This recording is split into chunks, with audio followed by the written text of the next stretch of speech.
Dan ini booth satunya lagi yang diberikan oleh pemerintah, Kementerian Perikanan dan Kelautan RI, untuk masyarakat Long, Kecamatan Long, Aceh Besar, yang diberikan pada melalui pawang laut Long.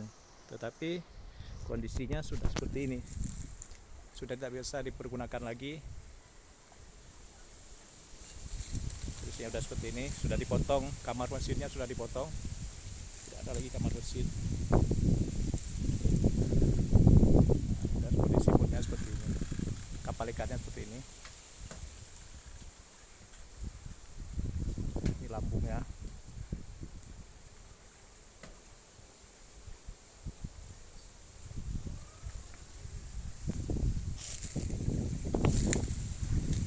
Kamar mesinnya sudah dipotong, mesinnya juga sudah tidak ada lagi.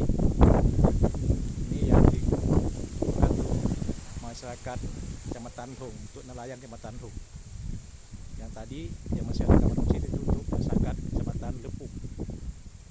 Nah, jadi bantuan KM Nelayan 2016/190.